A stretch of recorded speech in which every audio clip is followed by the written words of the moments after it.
Hello and welcome to episode 7 of the Remote Play Gaming Podcast. I am your host, Evan, joined with my other host, Mark.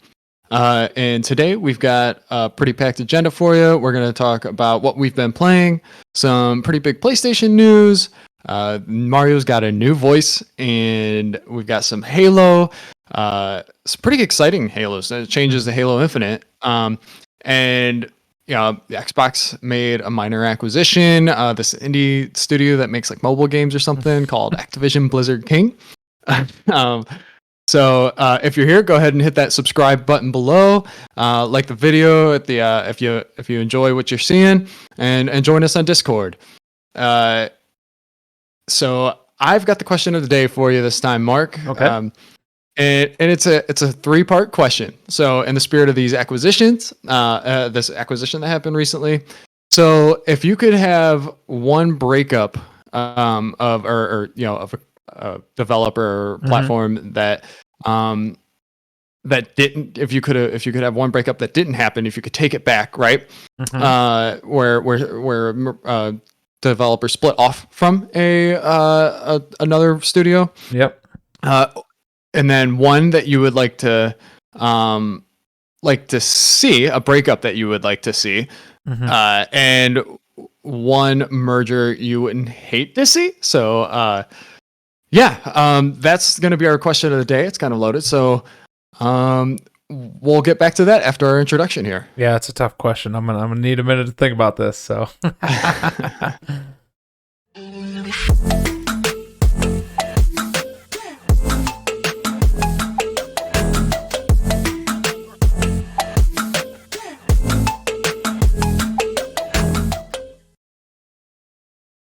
All right, so you want me to answer 3 small questions here. One breakup that we wish didn't happen, one we'd like to see happen, and one merger I wouldn't mind seeing. The one I wish didn't happen, it's got to be Bungie, man. Big Halo fan back in the day. Would love to see what they came up with. If they had stayed, although some people would argue it was getting kind of stale, and I think there was some internal fighting and stuff there, and honestly it could have ended up been mismanaged if you think about the Xbox One and the direction that console went. So who knows, we could have had Halo Connect come out or some type of peripheral or something come with that. So that's my answer to that one. If I had to jump over to one I'd like to see our merger I wish didn't happen, that's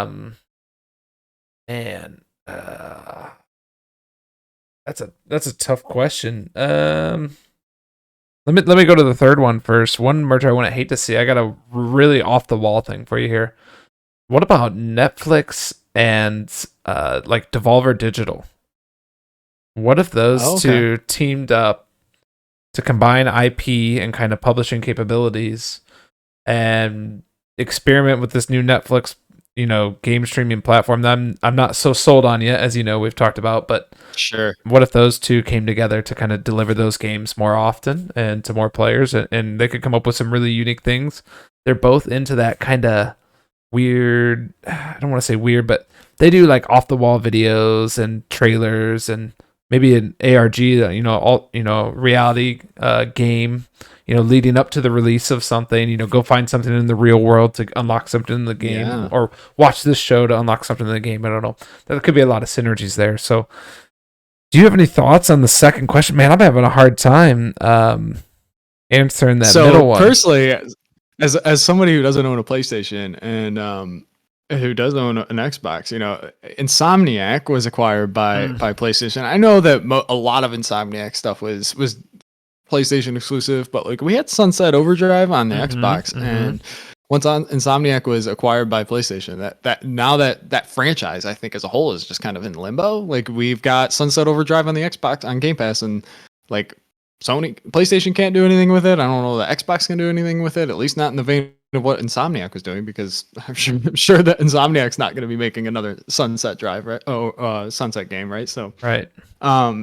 That would be the immediate one that I for me as somebody that currently doesn't own a PlayStation and plays a lot of my games on Game Pass. Yeah, yeah. That's a really good point.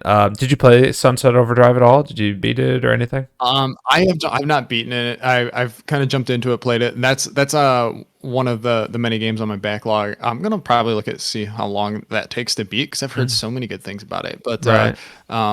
But yeah, I mean, just seeing the stuff that like Insomniac makes is just like you know they've carried the PlayStation 5 this generation, right? So Yeah. you know, so it's just like it's wild. So I don't necessarily. I think it's maybe good for competition in the sense of like, you know, PlayStation would be where Xbox One was last generation without Insomniac right now. Maybe not that bad, but like I think it would be pretty bad. You'd have pretty much like God of War, and that's about it for the last like 3 years. But yeah, yeah. You get a couple off the wall one, from Sucker Punch and stuff like that. But you're right, Insomniac's been a workhorse for them, and quite literally, like, seems to never sleep. Like, they just pump games out. Right. It's like, they're gonna drop Spider-Man 2 soon, and then Wolverine's gonna be after that, and whatever else they're working on. So. Yeah, and in a time where it seems like developers are taking 5, 6, 10 years to make their video games, Insomniac's like every 2 years just pumping out games, and it's nuts. That's insanity. I would love to see some behind the scenes videos like the documentary for God of War, like the same thing they did there, but do that for Insomniac, maybe with the release of Spider-Man 2 or Wolverine. It could be interesting. Yeah. So you kind of ran down our agenda. So next up, we just wanted to talk about what we've been playing. Well, first off, I want to. So I have some thoughts on your answer. I like what you're. So okay. You mentioned the Netflix and the Devolver. I think that would be right on brand with them. They have Annapurna Interactive. I don't know if they own Annapurna, but like they are very closely tied to Annapurna, which kind of has some Devolver digital feels, right? Like you've got the Oxenfree games and yeah. So what Annapurna does, I would say fits into that. So like just. Devolver would just be a continued evolution of what Netflix has been doing, and then like you said that the synergies that they have with the how they deliver their content or whatever their advertising and stuff like that. I think you could do some really interesting things there. I mean, Devolver publishes a lot of indie stuff, and it just brings Netflix into this like slower, like slow growth into this before they're not just like, we got to get a 4A game out there, and take over the world with like, like all this stuff that it seems like some of these giants have tried to do, like you see like Google and Amazon with varying degrees of success, I guess would be a nice way to put it. Yeah. But yeah, no, that's really cool. And yeah, I gotta agree with the Bungie thing. I know they didn't. I think they wanted to work on something that wasn't Halo, and Xbox wanted them to just work on Halo. But it's like it took 343 a long time to, I feel like, get Halo back to a place where it felt good again. Master Chief Collection is great, but that's basically because we got the Bungie Halos again, and that took a long time. That was a disaster. It started for many off months horribly. Yeah. And then it's like you see Destiny, and it's like, is this what maybe like would Halo have evolved into this, or maybe they just like if Xbox would have just let Bungie make what they wanted to make, and it's like, okay, at least to help out with Halo or something like that, just to see what happened to Halo, it just makes I'm with you on that breakup. But yeah, so you mentioned what you've been playing. So what have you been playing? What have I been playing? So for our video viewers, we got some slides up on the screen here with what we've been playing. You can take a quick guess at what are mine, and that's going to be Baldur's Gate 3 and Inscription. So Baldur's Gate 3, somewhat famous game by now. We haven't talked about that on this show yet, have we? Maybe once, twice. Maybe every episode. I don't know. Maybe it's mentioned every episode. But I've played 41 hours. Well, I played 41 hours and got into Act 2. So I played 41 hours, completed Act 1. I've now played a little bit more into Act 2. Phenomenal game. Absolutely phenomenal. I think it's a crime if this game does not win Game of the Year. Like, I'm not somebody who thinks things are rigged. I might think it's rigged if this does not win Game of the Year. Truly, truly phenomenal. I know that people have said there's some nuts and bolts may kind of fall off, like as you get closer to Act 3, like it needs more polish. I'm not there yet, so maybe my viewpoint will change, but yeah, man, the amount of choice and freedom and just how things all intertwine back together, and it's just incredible, right? So you think about, I was talking to somebody else about this, like older RPG games like a Dragon Quest, or sorry, Dragon Age, excuse me. You have like, oh, I can be bad, I can be neutral, I can be good. And when you do bad things, this is what happens. Or maybe, there's a sliding scale and you can slide between those. And the game kind of accommodates for those or plans those out. But in Baldur's Gate 3, when you do things, you can do the most off the wall things, and it can accommodate that, right? So you can kill this NPC, somebody in your party dies, you can totally, I don't know, you think about like in Fallout, like nuking a town or whatever. It can handle all of that, and the game still keeps going, and it doesn't railroad you all into one little path, if that makes sense. Like, it's just so sprawling and such a complex web, and it can handle everything that you throw at it, and the game continues to play in the way you want to play from your decisions, right? It's not like, oh, you did X, Y, and Z. Really, what that equates to is you're the bad guy, and here's the final bad guy storyline. You know what I mean? Does that make sense?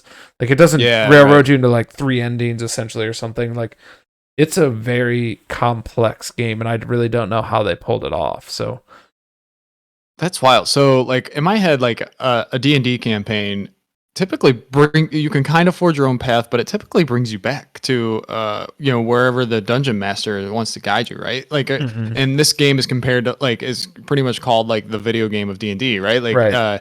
So you're saying that like you're almost just forging your own campaign. You're not only the adventurer, but you're maybe not quite the dungeon master, but you kind of forge your own ending. And is that what you're saying? In a way, but not so the main story through line is there, right? So okay. I know there's different endings. And so you got point A, point B, point C as far as you're going through the acts, but you can just skip entire swaths of the game. In Act 1, there's multiple people that you can recruit to be companions in your party. I didn't even meet 2 of these people until I was literally about to go to Act 2. Whereas I talked to somebody else at work that had played, and they were like, oh, I added them to my party right away. Dude, I did like all of Act 1, like 39 hours. Didn't even know who these 2 people were. One guy I didn't even know existed and that you could recruit him into the game. So I could have easily skipped through there. There's somebody that I killed that apparently could be a companion later in the game. And it just handles all of that, right? So it's just simply phenomenal. The graphics are phenomenal. I'm playing on PS5 in my playthrough. There is some pop-in occasionally. I haven't had any major bugs or issues yet where I've been upset. But I do notice some of that in the graphic fidelity department. But runs really well. The conversation and stuff is good. The romance stuff is good. The combat's good. If you're a creative person or you've played D&D, this is definitely a game for you. Like, get creative and think like, oh, there's a statue there. Wonder if I can knock that down on the guy. It's like, what game does that? You know what I mean? Right. It's like, okay, I could fight these guys with my sword or throw a fireball, or I can use telekinesis and just bring down the level on top of the guys. Knock a hole in the floor and they disappear. I can shove them off a boat and they're just gone. Like, and then what's the downside of that? I don't get any loot, I guess, but I just beat this boss monster in one hit because I passed an athletics check and knocked him off the boat into the water. You know what I mean? So you're instead of like reading the book, right? You're writing the book.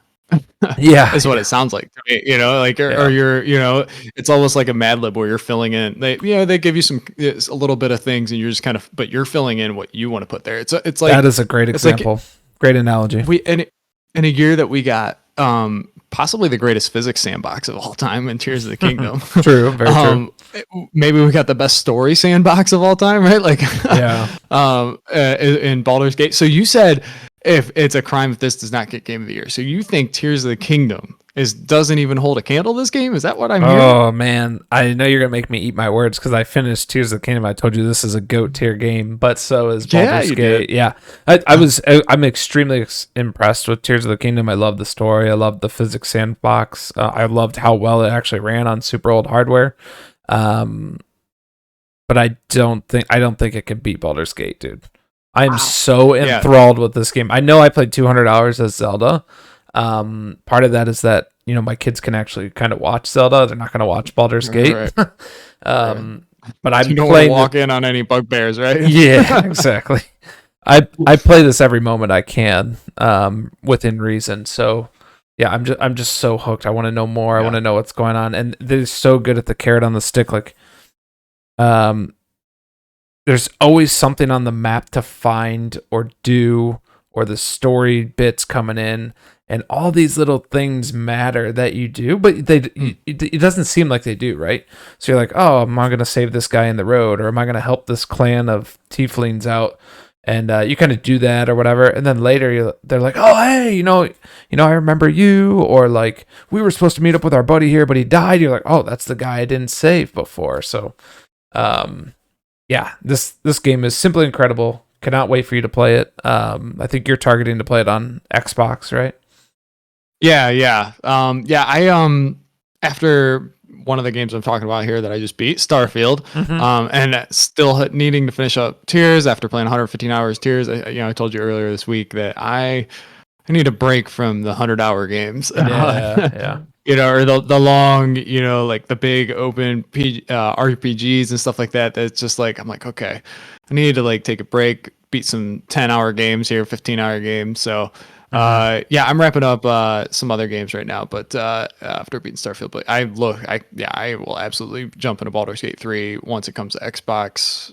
It's some point here in the next probably November or December, I would imagine. I thought they were targeting. They wanted to get it this year. Yeah, I'm wondering if that gets changed a little bit. I mean, yeah, we'll see, but definitely be jumping into that. And then, so yeah, I might as well talk to Starfield, and then we'll come back to your other game. Sounds right? great. So, yeah, so I beat Starfield, and yeah, so I just started the new game plus just to see like, okay, what happens when I just walk back into this world. But it is pretty cool. I put about 85 hours into it, and did a handful of the side quests. There's still a lot that I did not do, and I will plan on going back over time. But like I said, I'm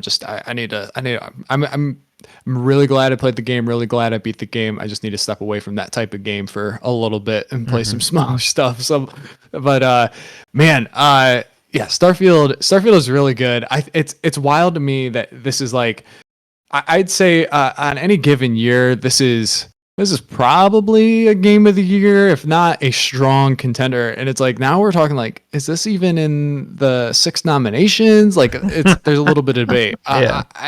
I think it should be there. We'll have a conversation at some point on what we think the nominees will be, probably right before the nominees come out, right? But which probably like next episode. But yeah, so I think, as somebody who's a huge Bethesda game fan and everything like this is it's interesting because in a way, like when I think of it in terms of Bethesda games, and the RPGs, the Fallout games, the Elder Scrolls games, like this is probably my least favorite Bethesda game that I've played. But like, so you're ranking it the lowest out of all Fallout, out of the Skyrim. ones I played, which is Fallout 3, Fallout 4, Skyrim, and I know Fallout New Vegas was Obsidian, but I mean it was a lot of the Fallout 3 DNA, right? So right, okay. But I would, in terms of what I go into a Bethesda game, what Fallout 3 showed me a Bethesda game was, and what I got out of those next several games that I played in Elder Scrolls and Fallout, this didn't exactly give me that. But when it comes to the side quests and the main quests, this is easily the best work that Bethesda's done. And so when I look at it from that angle, like it's just like it is an excellent game. It's just, yeah, I think the expectations of the Bethesda game almost like set, like I'm comparing it to probably the wrong, like I went into it with the wrong expectations. And if I went into it expecting like really like engaging like immersive quests and side quests and stuff like that, which I think it would have been different. I usually go into these Bethesda games with the exploration in mind and stuff, as far as like, I'm going to explore this world as I go from point A to point B. I'm just going to discover everything in between. Right. And there's no between here. From planet to planet. Yeah, you're really not, right. You're jumping from planet to planet to solar system to solar system. You might have to fight some Crimson Fleets or something like that, or eclectic or whatever they're called.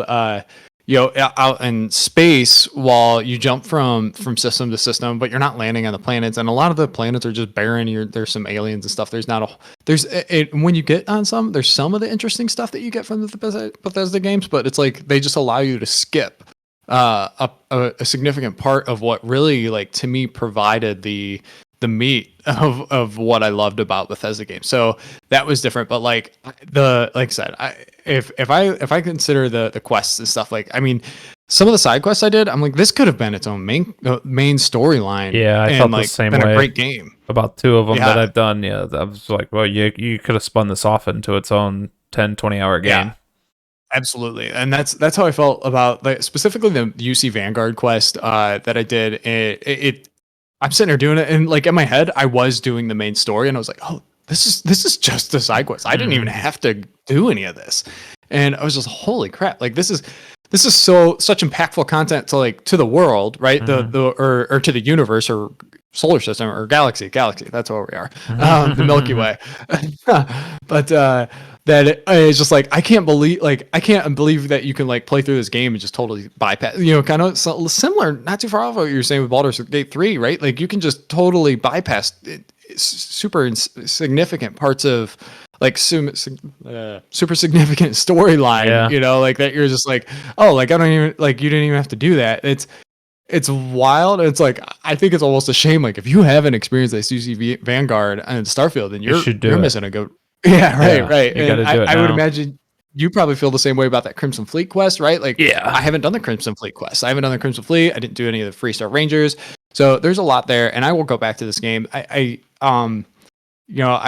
typically play Bethesda games just forever. I'm still playing Fallout 4. I was joking about jumping back into Skyrim, which I might do, but at some point. But right now, like, I'm going to step away for a little bit, and while this doesn't provide that same stuff that the Bethesda games that usually do, I will jump back in and play some of these other side quests that I haven't done. Yeah. Just to see what those stories are like, because this is some of the, I mean, that I've really enjoyed. I think it's I think it's a very good game, but I can understand why, maybe some outlets like IGN gave it a 7 at first, and I was like, oh man, IGN's just so PlayStation biased. Yeah. Like, they just love their PlayStation over there, so they're gonna bash on it.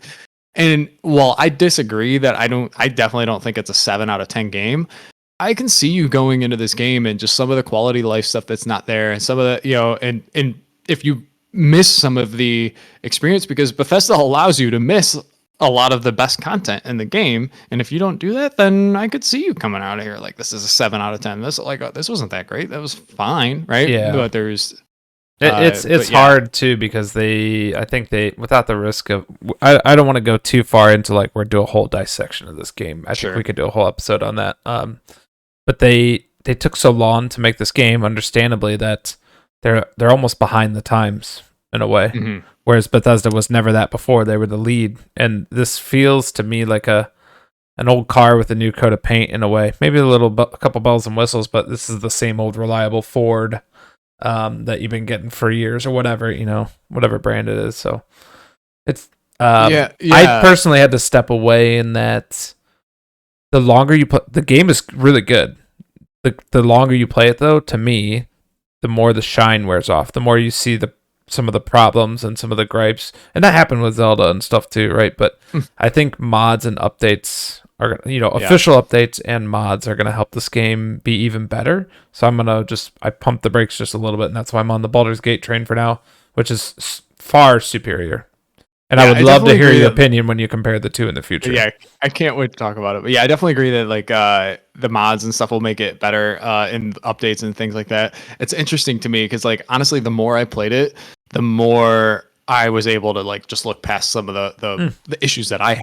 Mm-hmm, so it was like more, it was able to shine. It was just kind of like, okay, I've gotten used to these UI, like, qualms that I have. Yeah. Okay, I'm starting to figure out the navigation a little bit. There's things that I didn't like about it, but it's like I was able to zone in on what I was starting to show, like, the game was starting to show itself to me, like what it really shined at. And so yeah, it's interesting that we have those those two different ways we received it. Maybe you just haven't quite played it enough, but we'll see. No, I think I think it makes sense. But we were taking two completely different paths. So maybe like maybe if I took a similar path as you, like I would have started feeling that way. But like there was one thing like it's not exactly, it's a part of the main quest, and then you can kind of, it branches off the main quest.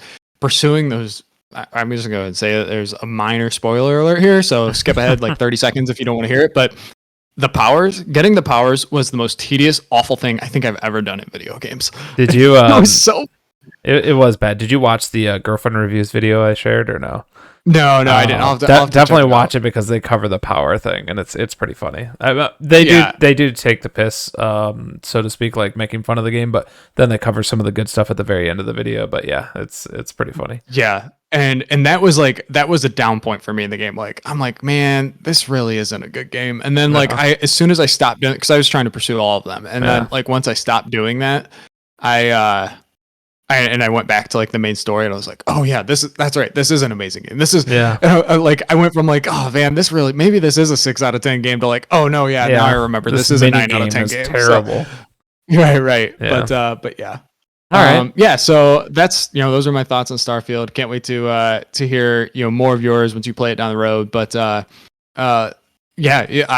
what you have been playing also is Inscription. So you want to talk about that a little bit? Yeah, I just needed something short to play that wasn't violent or something I could turn on and not be fearful of the kids coming in. And I had this on PlayStation for PlayStation Plus subscription. It may be on Game Pass. It was at one point. I don't know if it still is, but this is an indie game that came out a couple of years ago. I want to say 2020. And this was actually a Game Jam game at first. So there was a Ludum Dare, famous Game Jam, where you kind of get a topic and you have typically like 48 hours to throw a game together or similar time constraints with a theme, right? And so this guy put this game together and got positive reception. I don't know that he actually won any awards, but it's very popular. And so then he turned it into a full game called Inscription. And this is rave reviews on Steam and on pretty much every major review platform. And this is a card game puzzler roguelike. So you kind of start the game, you find this like disc, and you put it in the machine, and you're playing this game, and you're caught with this like spirit demon thing. You'll see the eyes on the screen there. And he's making you play a card game with him. So you're playing the card game, and it's a pretty straightforward card game, but fun. So if you're thinking like Slay the Spire type deal here, if you've played that, but then you realize like you can get up from the table, and then you can walk around like a puzzler, like Myst. You remember Myst back in the day? And walk around and interact with things. So you find out that you're like in a cabin. You're stuck in a cabin with this guy, like in purgatory almost, like playing this game. And if you lose or quote unquote die, there's like a respawn mechanic where it plays into the story, and you spawn again as a new person, and you keep playing this card game. I found it really fun and enjoyable so far. I've probably played 5 to 10 hours, I guess. Probably closer to 5. Very quick and easy to pick up and put down. The card game itself was pretty straightforward to learn. Like you play little guys, and they have an attack and a health, and you're trying to do more damage to him than he does to you. It's not a set life points thing where like, oh, you have 20 hit points and I gotta hit you 20. There's a scale, a literal scale on the table, and so if he hits you, the scale goes down, right? So it's back and forth constantly. So even if he does like a big swing on you, you can damage the guy next turn, and you're still in the game, right? It's not like, oh man, I only got 1 hit point left. That's not exactly how it works. So highly recommend this so far. Love the puzzle aspects and trying to figure out what's going on. And then of course I always like these type of card games, Slay the Spire and those other ones. So yeah, definitely check it out if it's on a sub. Yeah, my impression of this isn't as like deep as like Slay the Spire when it comes to a card game, right? Like it's more of like you've got this card game, and then you've also, like you said, got this surrounding thing that really adds to the whole experience, right? That's that's really cool. Honestly, like I was like, oh, this looks like a neat game. I was like, I don't know if it's for me, like roguelikes, but like I do love Slay the Spire, so I was like, well, a card game roguelike, maybe I do like a little bit. But honestly, like some of these puzzle mechanics, you brought up Myst, and like just like you're kind of walking around, you're in this creepy, like I played that. I played Gone Home. I played What Remains of Edith Finch and stuff like that. There's like a little bit of the puzzliness. It doesn't sound like it's quite to that extent where that's the whole game, but it sounds like it maybe touches a little bit on that type of like that vibe, that atmosphere. With it, you've kind of sold me on this game. I remember like because I want to say this was in at least one Nintendo Direct or whatever, and I remember seeing it. I was like, oh, this looks it's cool. Devolver puzzle published it, I think. Oh. Well, Netflix, getting on buying Devolver and putting it on Netflix.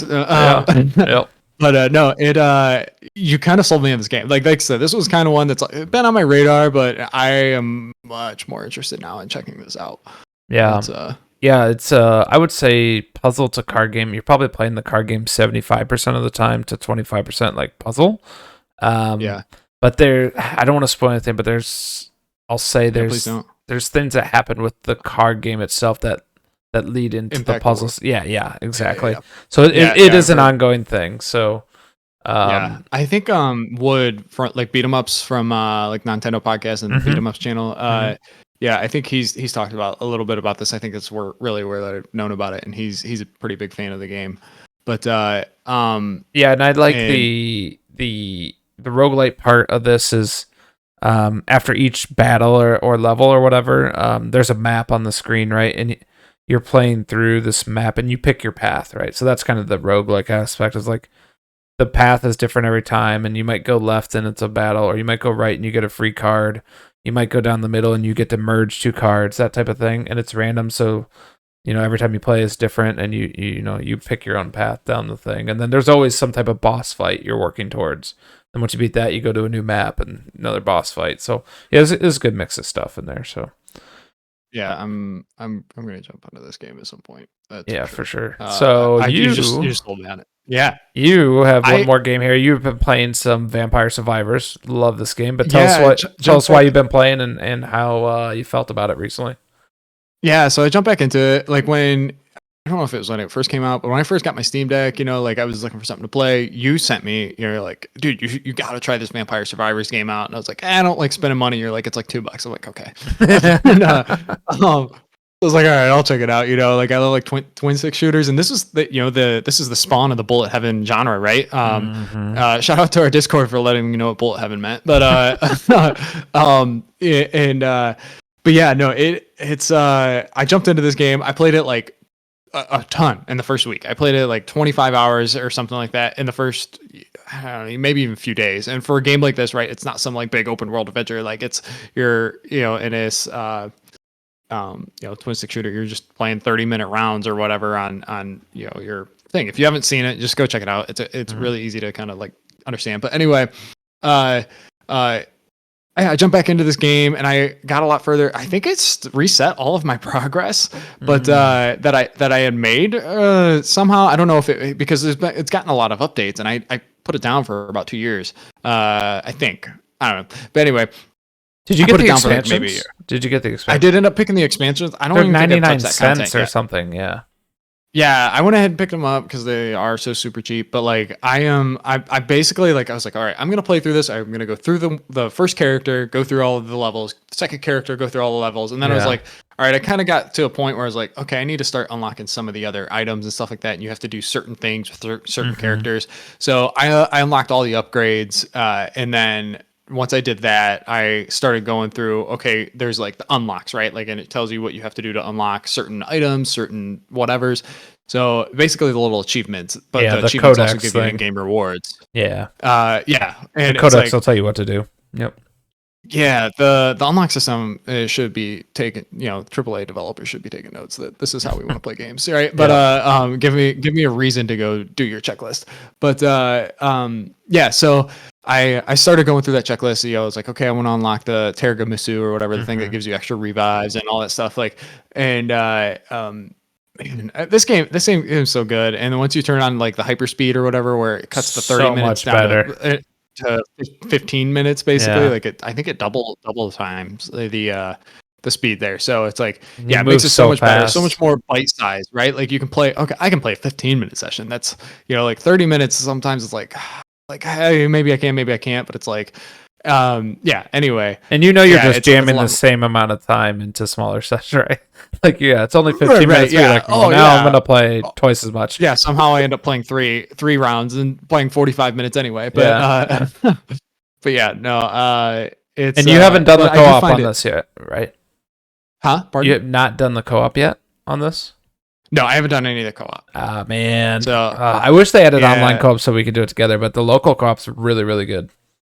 Yeah, I'm like, there's virtually zero chance I get my wife to play this one. I'm like, maybe I'll have to find another, like, I don't know, something that has a more appealing aesthetic to her for this. But this, she would see this and just, I don't think she'd have any interest. I don't know. We'll see though. Yeah. But yeah, no, it's the game's so addictive, and it's honestly just like I'm gonna go like check out some other Bullet Heaven games and stuff. Like if I in my head like Vampire Survivors to find the genre, kind of like Souls like, right? Like Dark Souls. If you're gonna play a Dark Souls game, you got to play a Farm Software game, right? But like we're starting to see Lies of P. It kind of does things some really well, and but like. Maybe in this Bullet Heaven genre is such an easy genre, and I'm worried that like if I leave the Vampire Survivors, that like this seems like such an easy type of game to just like slap crap together and like make a terrible game. But like because Vampire Survivors, like if you just take a quick glance at it, kind of it's like it's got terrible graphics. It looks like shovelware. Yeah, it does. Right. It does. It really does, and but it's almost part like of the appeal. Yeah. I was gonna say it's almost like by design, right? From the developers, they're like, oh, let's like do this. Like they seem like a group of friends that just like kind of like were having fun by making this game, and it just blew up for them. So, but yeah, I mean, can't recommend Vampire Survivors enough. And bang for buck is off the charts. If you've got any Bullet Heaven, games to recommend, jump into our Discord and let me know, because this is one of my new favorite types. I've always loved twin stick shooters, and this kind of seems like a refined twin stick shooter, right? Like now it's a one stick shooter. It's a reverse. It's like a reverse twin stick shooter. Yeah, it's something, a genre that already felt so simplified and pure, like from something like Geometry Wars, right? Like I just been refined and purified more, right? Right. So just like gets to what's great about that gameplay, and just really like isolates it, like, or locks into what is good about the gameplay and kind of eliminates the rest. Right. So yeah. So that's what we've been playing. There's a lot we've got that. I think we'll be playing. Like I said, I just finished up Starfield, so I'm going to be jumping into some other stuff. But look forward to talking about that in future episodes. What we have left to talk in this episode. So the first thing we're going to jump into some PlayStation news, right? So we got two big kind of news things that happened this past week or so. PS5 or PlayStation announced that they're going to be adding game streaming, like the xCloud type of service, right, to their PS Plus Extreme, PS Plus Premium, PS Premium, which is the top of their 3 tiers, correct? Yes, is the top. Yep. So you are in second tier, which is extra, if I'm not mistaken. Yep. Okay. So you won't be able to jump into this. I think I initially asked if you were going to be checking it out. Yeah. So there is a like PS Plus does do a thing where they're like they'll prorate your upgrade, right? So I do look at that from time to time and like, oh, it's only $3 a day for the next 60 days remaining on your whatever the thing is. So I've thought about it, but I just don't know that I see too much value in it. Premium before, it was just like the only thing I got from the upgrade was a ton of classic games, right? All the classic games are kind of hidden behind that, but we could talk about the streaming a little bit here in a second, but I'm not so sold on it yet, but yeah, I'm mostly just curious to see how it works, right? Like, so xCloud works kind of well, but right now it's kind of going through, like, it's got some really big queue times. I think, I think there's a big thing that, like, I think it's like the demand has increased for it a little bit, and then B, they've been putting more of that hardware, because that same hardware that goes into the cloud, the servers that host the xCloud is the hardware that goes into the Xbox Series X, right? So, and they had inventory issues with, providing consumer with supply for the Xbox Series X. So I'm guessing they kind of shifted to focus more, make sure they get enough Xboxes out there, right? Because people weren't going to be, I think you're have the Xbox like, all right, more people are going to be wanting to play Starfield on the Series X than they were going to be wanting to play it on xCloud. Yeah. So, they're like, we got to make sure if Starfield's going to be a success, right? Like, and bring us success with GamePass, we got to make sure people can play it that want to play it, right? But yeah, so there's that performance. It seems like xCloud does pretty well as you're playing, but it's still got a ways to go. It almost sounds like Stadia was maybe a better performing.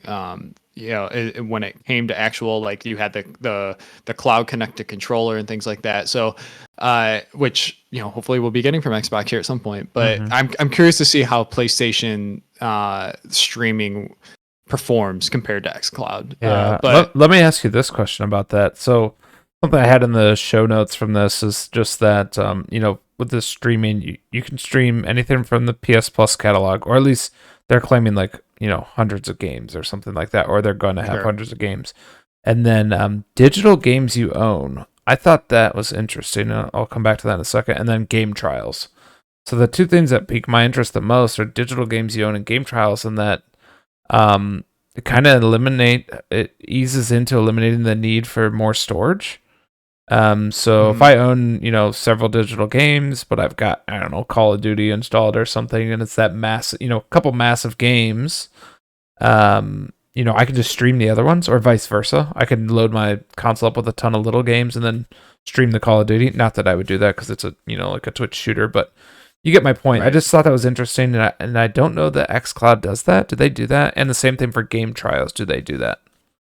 No, yeah. So xCloud is pretty. I think it's just exclusively Game Pass games. Okay. They talked, I want to say in 2021, about bringing games that you own and stuff to the service, but they haven't really moved forward on that. Again, I would guess that they are just looking at where their users are, and they're like, and they're just trying to focus more on where the actual users are wanting to play their games. And xCloud just.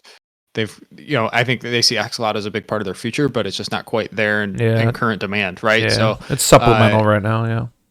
Right. And so that's just that's my speculation, right? Yeah. But yeah. So they don't currently allow the games you own and stuff. So that's interesting. I would also be interested, like, is this something I can play on my PC, or is this something I can play? Do I have to own a PlayStation to do this? Yeah. So that's yes as of right now. So that was a lot of the speculation, right? Because the article is worded as in, this will be available only on the PS5 at launch of the program, right? At launch of the streaming. So that, by reading that, you say, oh, at launch of the service, it's only on PS5, but beyond launch, you guys are looking at bringing it to other things. Does that mean we'll be able to do this on PC, TVs, tablets, phones? What about the PlayStation Portal you guys just announced and is selling out like crazy, which I was kind of down on, but if it's also doing the streaming from the cloud, then I'm kind of feeling better about that, especially at the price. So that's interesting and something I would keep an eye on if you're a PlayStation fan or looking to break into PlayStation stuff. If you can just buy the sub and then play on a different device to get some of the exclusives, hey, that's pretty good. Yeah, absolutely. And it seems like some of those games aren't necessarily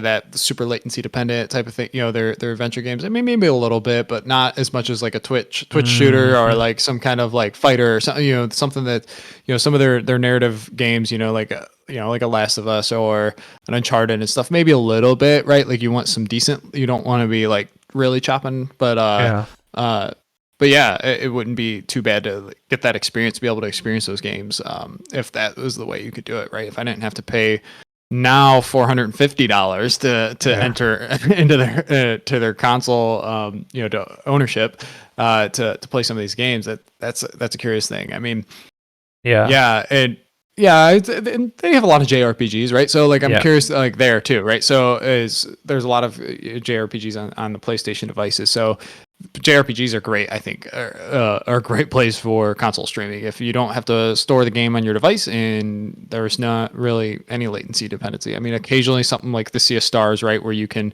do the time sensitive like stuff for blocking and stuff like that. But like the super games that are really made for that type of service, I think. Yeah, well, think about like Final Fantasy VII Rebirth. Isn't that supposed to be 2 discs, 2 Blu-rays? Yeah, so think about that, not having to put that storage on there, and I can use it for other stuff and then just stream that. I mean, it's not, you're not playing online or anything. So I don't know, that seems pretty cool.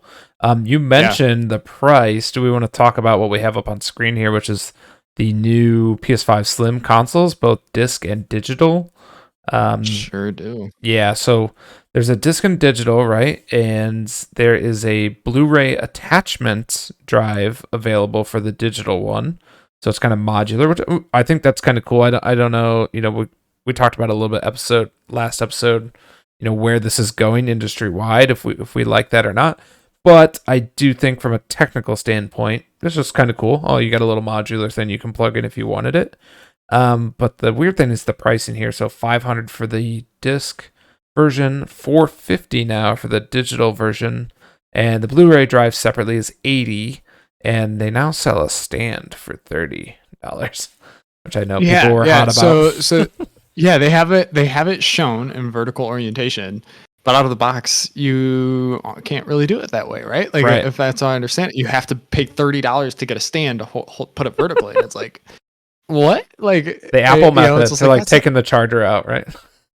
yeah, right. And exactly like that Nintendo pulling it out of the DS chargers out too, right? So, eventually, but yeah, that was, I mean, $30 to like be able to stand your PlayStation upright, when it's like, that's how I feel like a lot of people are doing it, and especially something that, I mean, I know it's reducing the amount of space that it takes compared to the original launch, but this thing isn't tiny from what it looks like, right? We've seen some size comparisons, and it's definitely smaller, but it's interesting. Yeah, interesting choice, like to go do that, and then to increase the price. I'm like, I just assume if I was gonna get the digital edition, I just pay, like in my head, why wouldn't I'll get the bigger console for $50 less, right? Like that's not worth a $50 increase to me. I guess maybe the option to throw that panel in there, maybe this is where they're thinking, but they increase the price of their digital console. Usually you don't see that for this, like their slim revisions, right? Mid-gen slim revisions. Yeah, and so for the slim, just to be clear, this is the same internals in terms of like horsepower, graphics, all that stuff.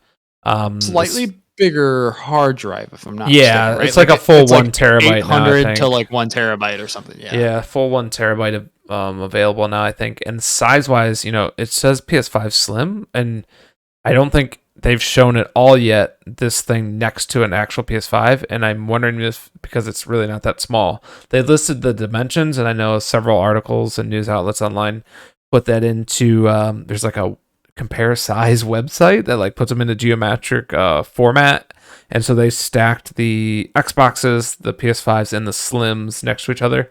It really doesn't look that much smaller. Yeah, I was not impressed. So I guess if you're looking for a PS5 or you're already in the market this holiday season, might be a good idea to get these. But I mean, I would wait for a Pro maybe next year. Late next year, you might probably get a Pro version. So yeah, and with this, them having the $500 slim with the disc, there was talk about the Pro being a $500 console. I think initial the rumors. Do you think that $500 is still where they're thinking? Maybe maybe this was like $500 is like kind of what they were thinking, and then like materials just kept getting more and more expensive. So maybe they've shifted gears on that, right? Maybe they've like, oh, we thought like typically we can reduce price on these consoles, and we're actually increasing price, right, on our base model of our cost of entry to the ecosystem. So maybe this is the Pro is a $600 system. Or I mean, what do you think? Man, I just had the craziest idea that I'm gonna run by you here in a second, but yeah, Okay. maybe it is $600. It can't come out at the same price. There's no way. It's the Slim, right? It's got to be more. It's got to be 100 to 150 more. But then that makes it an insanely inexpensive console. So here's my crazy idea. This is an AMD chip in here, right? Is this also a Zen? Mm-hmm. Okay. So AMD does this thing with their CPUs and APUs, right? So it has like a coprocessor chip. Sometimes in machines you can do. I don't know if it's still very popular, but it was a while ago. What if where this Blu-ray drive plugs in? What if they allow you to plug in an APU? And that's the Pro upgrade. No. And that APU, it offloads. The developer says, all right, I'm going to offload all shader compilations and calculations to this APU, and that's how you achieve your Pro version. Dude, what do you think about that? Wild. Okay. I like where your head's at. That's kind of cool. I love this idea of like modular systems and stuff. What's that like to develop for? I mean, I guess it's like you have it or you don't, and it's just like developing for a pro model, right? Like it's just that little extra queue to develop for. It makes it so much more accessible, doesn't it? And you don't have to have a separate SKU. Get the pro upgrade for $150 for 200, right? Like or $200. You know, it's like, oh, okay. Well, I already have a PlayStation. Instead of having to go spend $600, I can spend $200, and now I have a PS5 Pro. That's cool. It makes me want to invest in your ecosystem more too. You know what I mean? People are always nervous. You see those questions on Reddit and Twitter, like, oh, should I buy now or should I wait? And everybody's always waiting, right? You wait. Like right. I did the same thing with the. I eventually bought a PS4 Slim. And then I was like, oh, do I get the Pro? And they're like, no, wait, the 5's coming. That, you know, that type of thing. You're always waiting. But now, like, hey, let me buy your system at launch because I know I'm going to be able to add the upgrade later. You're not going to screw me over. I'm not going to have to sell this and buy a new $600 thing. I don't know. I think that's an interesting idea. Yeah, that's a really good point. I remember, you know, like, so the Switch came out March 3rd, 2017. I remember seeing like March 4th, 2017 post on the Switch subreddit where like, should I wait for a Pro model? And it's like, if you want the Switch, dude, get the Switch. Like it literally just come out yesterday. Yeah. But like, yeah, no, I mean, maybe it's a little embellishment, but it felt like pretty much that, right? There's always those people, and it's just like, yeah, dude, go ahead and get it because you can just grab the attachment later and add it on, right? So. I love that idea. I didn't even think about that. Like I didn't expect this disc attachment alone to be an attachment, right? Like in the way that they're doing it, this modular, like pull the panel off and just throw the disc attachment on there. It kind of looks ugly with it on there, but like it's a lot better than what I had in my head was like this little USB-C attached, you know, you had a USB-C cable go into this disc drive that I was like, that looks so like now I have two pieces to my console. And like, that just sounds like awful. So like, I was like, oh, you can just make it one unit. And if you're like, oh, I sold my disc, I'm going to sell this disc drive, and you just throw the panel back on. So I do like the modular component, like the way that they are at least doing that, and in terms of the freedom, the flexibility you have with the console. Yeah, I think that's cool. I'm disappointed that it is, you know, they increased the price $50, and I expected the disc drive to be like $100 more. So I mean, it's kind of cool to see that. I mean, in my head, they were going to come out with one system, and it was going to be the digital, and then you were going to be able to buy $100 disc drive attachment if you wanted, maybe a bundle. I guess that's kind of what it is, right? It's a bundle to get the physical one now, because again, I had in my head this external disc drive that, you know, that, and then the PS5 Pro would be the $500 model. But no, this is other than the price, I think it's kind of neat. The size as well is kind of like it just feels, it doesn't feel like, I would almost like to see a little bit of more of a redesign, but I mean, they're sticking to the look. Yeah, it's interesting, for better or worse. Yeah. I'm just, this feels like a paint by numbers in a way. We'll see how this modular thing plays out. If they do get, I mean, you have the port, you have the modularity. Why not use it for something? You know, maybe they don't go with my idea on the Pro thing, but maybe it's you know, whatever else you can plug in there. I have no idea. Nightlight or something like that. Yeah, but all I gotta say to that is Mamma Mia. And with that, what a great transition to our next topic. Yeah, so we got a new voice actor, Kevin Afghani, right? I hope I'm saying the name right, but is now we should have looked and seen. He's done some Nintendo commercials before, but I honestly don't know other stuff that he's done. But he is now the voice of Mario and Luigi. So man of many talents. Yeah, now that Charles Martinet is you know, out as the voice, and he's Nintendo ambassador, so you're just gonna see him, you know, run around at events and stuff that he loves to do. You know, I'm curious to see, you know, Charles Martinet did so many voices, right? So he did Wario, he did all these sound effects and all these, you know, different characters for the last like 30 years, 25, 30 years, whatever it was, since at least Mario 64. You know, there's also that keyboarding game or something, Mario typing or something.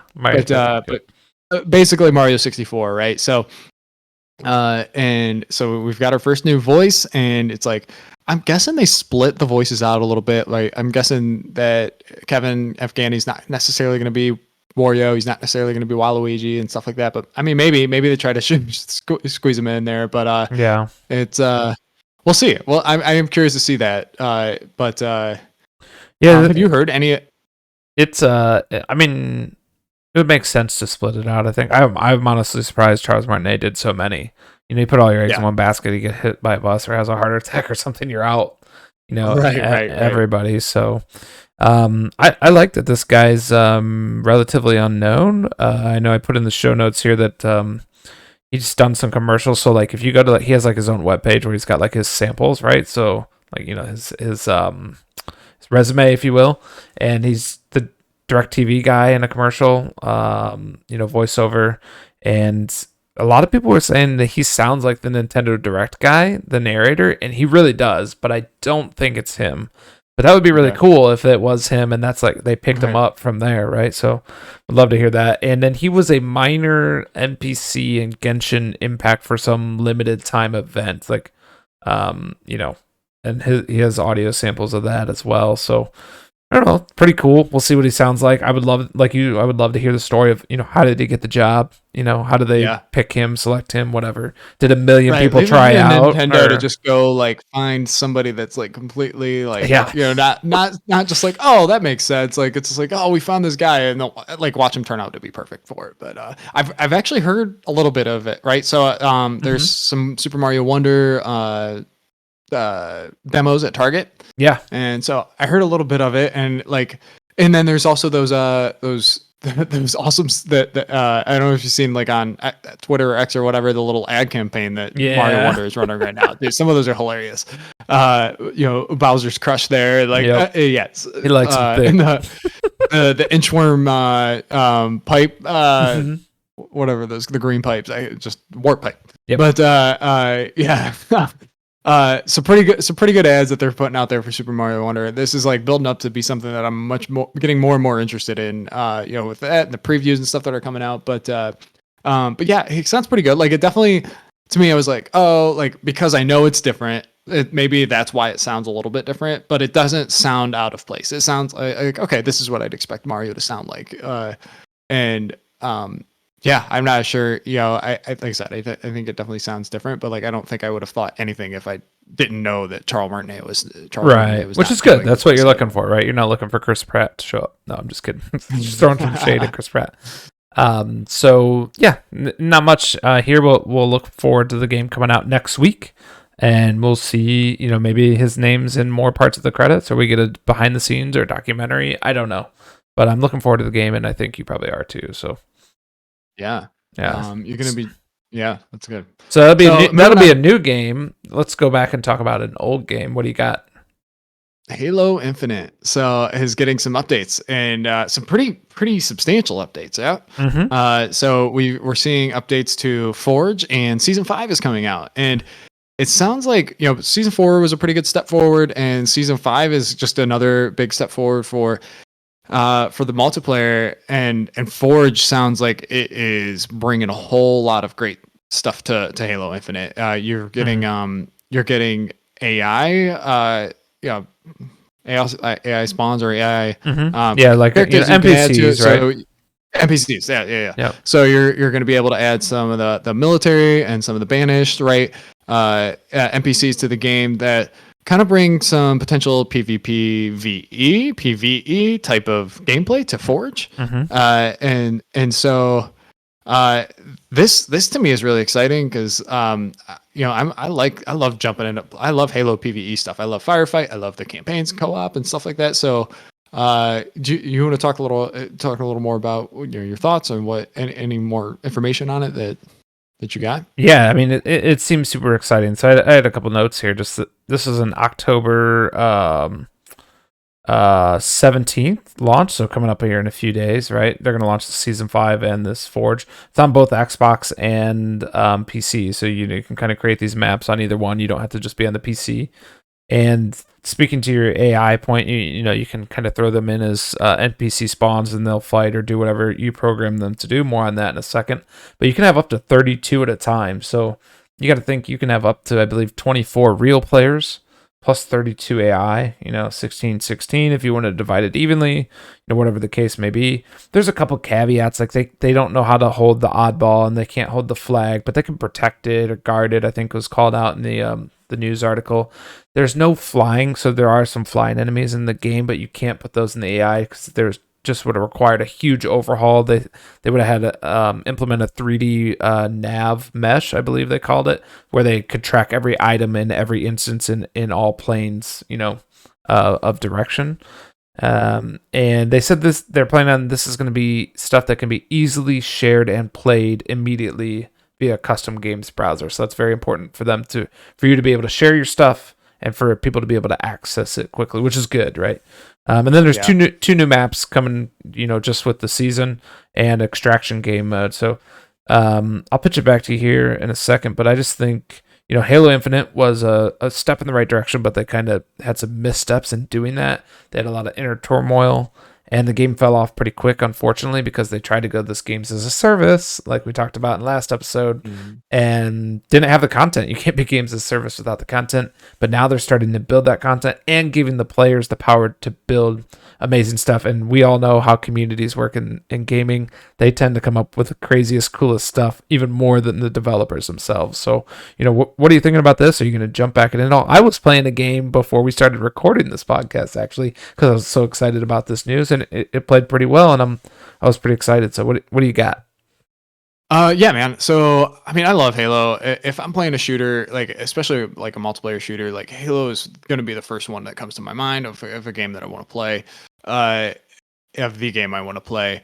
So to hear what it's still going strong with Infinite and stuff. I haven't played it a while. I don't play a whole lot of shooters, but like I said, when I do, that's like Halo's the first thing that comes to my mind. So this is just making me more and more interested in jumping back in. I just finished Starfield, so I'm looking for some stuff to play. Maybe I jump a little bit back into some multiplayer games, and Halo's giving me the perfect excuse to do that right now. So and I really, is the missteps that they took. They also took some really, like, for me, some positive steps towards this gaming as a service that just maybe it wasn't fully fleshed out, the plan, and the content was a little lacking initially, but the way they do the battle pass, right, is like these battle passes never expire. That is cool. And so it's something that I feel like, I can jump into, and I don't feel like I'm necessarily missing out because I can go do this stuff. They're trying to take the FOMO out.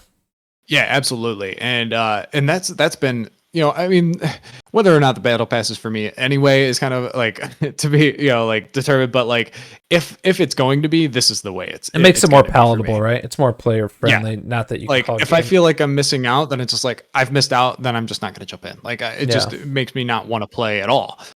So because I've missed out on too much stuff. But and yeah, I mean, so that's exciting. I'm looking forward to trying this out. I will definitely. It's given me exactly the reason to jump back in, and exactly the right time. Like I said, as I just beat Starfield, and I'm looking for. So I'll be jumping in. I'll be getting the people I like to game with that are in my time zone. To jump in on this, and I'm excited for it. To me, it's given me hope for the direction of where Halo's going. Yeah. Did you see? It was probably a month or 2 months, maybe 3 months ago, but the guy that made Andy's room from Toy Story, like he made it a map in Forge. Yeah. So did you see that? Yeah, I saw something on that. So it's insanely powerful, and they're giving you even more tools now, right? So I did a couple images up on the screen for our video viewers and listeners, and the one I have up right now is just the kind of the developer tool, if you will, or the Forge tool where you program stuff how it works, right? So this is super in-depth. You can program these guys in different ways, these NPC or AI characters, different waves, different weapons, patrolling areas, acting on certain things, and it's all drag and drop stuff, similar to whatever Unreal's version is called, but super intuitive, right? Think drag and drop programming. You're not having to write lines of code. They're giving you so much power at your fingertips. And one of the things they called out in the news article, I think, was that you could make a MOBA style game with this now, right? So you think, Here's the Storm and Dota 2 and League of Legends, where you're two teams facing each other, but as certain things happen, NPCs spawn, creeps spawn on the map, or maybe they're already there and you can go defeat them to get an energy sword, whatever it may be. So we're going to see some really cool, unique things. A first-person shooter MOBA, maybe, which not the first time that's been done, but to do it in Halo, and somebody will take it to 11, man, and make this really awesome. So I'm looking forward to that. Yeah, that's really cool. To see them embrace the community made content, and it provides so much more life to the franchise, right? So that's really cool. I also see. So I just poking at the notes here. You said you mentioned that there's an extraction game mode. I'm guessing in season 5. Do you know anything about that? If not, that's fine. But Yeah, so extraction can lead you to believe many things, right? So basically, right. there's a certain point that spawns on the map. You have to go there and plant your extraction device. Every player has one by default, so it's not like, who's got the extraction device? Oh no, it's Tommy. He's in the back spinning in circles while he's getting a sandwich. Everybody has one.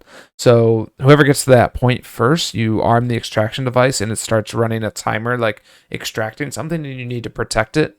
And then the other team, the opposing team, can come in, eliminate you, and take over your extraction device and pick up on the progress. I believe the progress, resets, but they can pick up, with your extractor right there.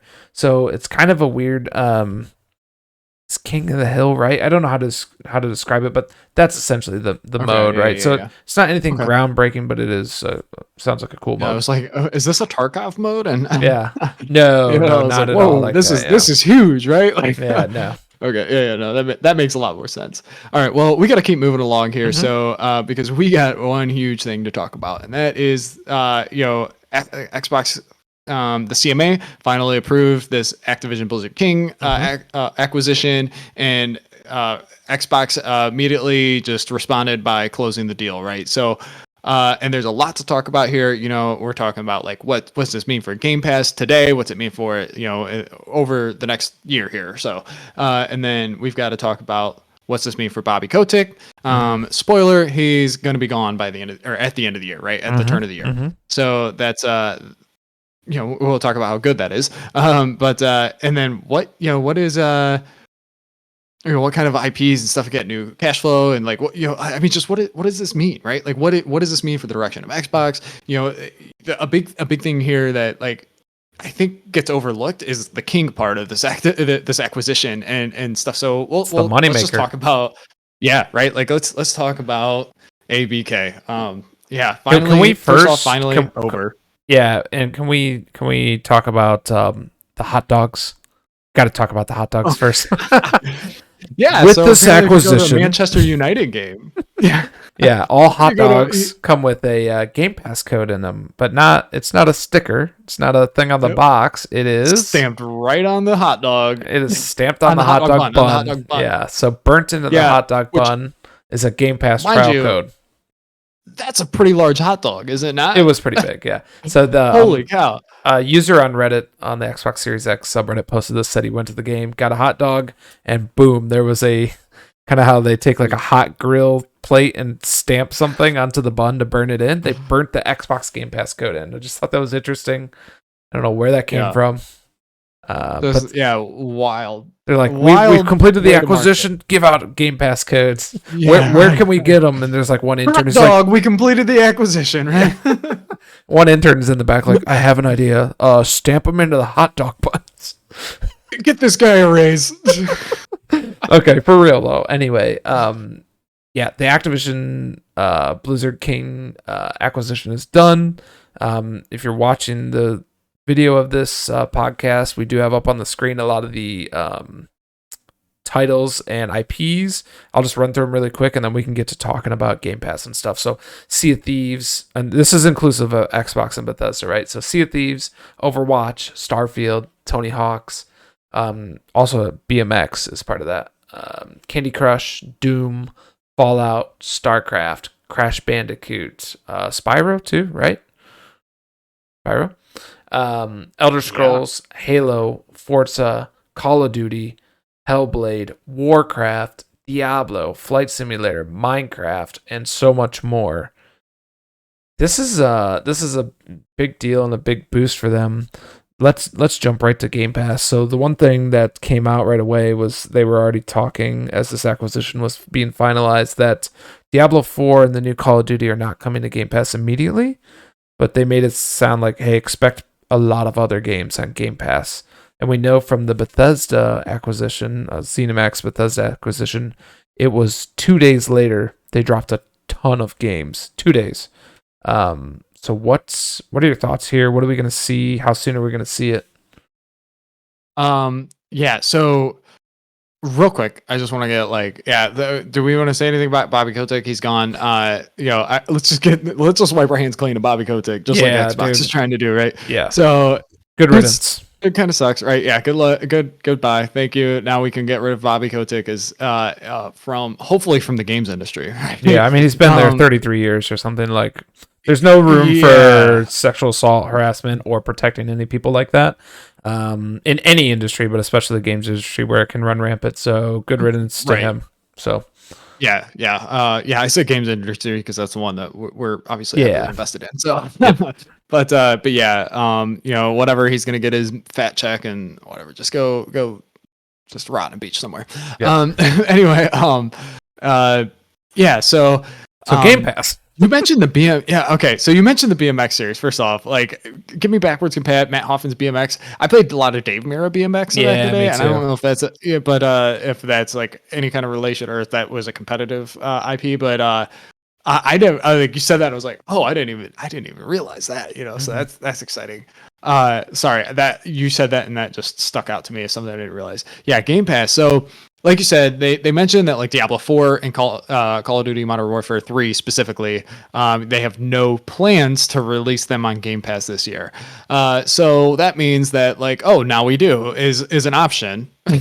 Yeah, no, it's definitely an option. Of course, they're going to say that as prior to the acquisition, right, is closed. It's still ABK's obligation to push sales, push units and stuff like that. So it could just be like, please go buy the game while we wait for this ABK stuff to deal. But yeah, I don't expect to see at least Call of Duty on there. I feel like there's like really even like advertising rights on all these, like probably some licensing stuff or whatever deals that they have, contract obligations. That's the word I was looking for. With Sony, maybe that will keep Call of Duty off of Game Pass at least for now. In the new Call of Duty, right? Maybe not older Call of Duties. But Diablo, Diablo, I think needs a pick me up. So I wouldn't be surprised to honestly see them shift gears if possible to getting this on, because I think Diablo could help Game Pass and Game Pass could help Diablo. And Xbox didn't spend $70 billion to not put games on Game Pass, to not make a change in what they're doing, right? So, and it's like, if Xbox games are on Game Pass day one, then it's not unreasonable to think that they would be, something like Diablo 4 would be on there on game 101 or whatever, on day 101. So, but I do think that their focus right now is probably going to be some, like, let's just ABK's got such a library of games, that backlog that library, bring, right? Yep. So you've got, like, first off, the older Call of Duties. To me, that sounds like, like just an easy layup, right? But like, also, do you want to compete with the Modern Warfare release? Like, I was just gonna say that, especially because this Modern Warfare 3 is literally Modern Warfare 2 from back in the days maps. Right, so if you release the old Modern Warfare 2 and all these other ones, does it compete with that? I don't know. I would love to see that like happen. It's like, oh man, the numbers just plummeted on our new game. Right, exactly. And it's like, it's one thing if Modern Warfare 3 was coming to Game Pass day one. So like, then you're not really cannibalizing those sales, because the whole point is to sell Game Pass, not the game itself, right? So and Modern Warfare 3 would certainly sell Game Pass, and then people would just be like, why would I play Modern Warfare if I can get the newest version of this content? Why wouldn't I just play that on Game Pass, right? But if I have to pay $70 or not, that might be different, right? So, and I'm sure with Call of Duty, $70 is just the cost of entry, and I'm sure there's more deluxe packages and all that stuff too. So, So yeah, I kind of wonder if some of the older Call of Duty games is actually going to get a little bit of delay, and it's like, it's such a lot of this stuff is so easy to just like explain off, like, oh, due to technical things, we're trying to figure out how to get it on there by the turn of next year, or something like that. It's just so easy to like make an excuse for it. What I do hope to and expect to see is, some of the other IP, right? Like aside from Call of Duty, for me, it's kind of up in the air. We can talk about it a little more if we want, but like, you want Spyro, right? Oh yeah. So I've played very little Spyro. I played Spyro on the Game Boy Advance. But otherwise, like this is a game that I've kind of wanted. I was a PlayStation kid, so I never really owned a PlayStation console when it was the current console until the PS4 Slim, and yeah. So Spyro's always been an appealing franchise to me, a little more so than Crash. It just looks like it's more my type of like platformer adventure game than the way that Crash handles. So I've thought about picking it up a few times on like Switch and stuff like that, and I just never have. So I'm just like, please bring this Game Pass like tomorrow. Whatever. I just want it to be the first wave, that Spyro Ignited trilogy or whatever. So yeah. Yeah, and I already have Tony Hawk's Pro Skater 1 and 2, but you mentioned Matt Hoffman's, and I was like, I would love to jump into one of those old BMX games. I played, I played some Matt Hoffman's Pro BMX, and I mean, from what I remember, similar gameplay to like Dave Mirra. So I did like the Wipeout game mode on Dave Mirra. Like I had so much fun. You could score points for better wipeouts and stuff like that. I don't know if Matt Hoffman had that, but I want to get some back compat. What about Geometry Wars? Yeah, so it has Geometry Wars, but I already have Geometry Wars. Yeah, so it's like, I mean, I think that's really cool. More people can experience Geometry Wars. Yeah, right.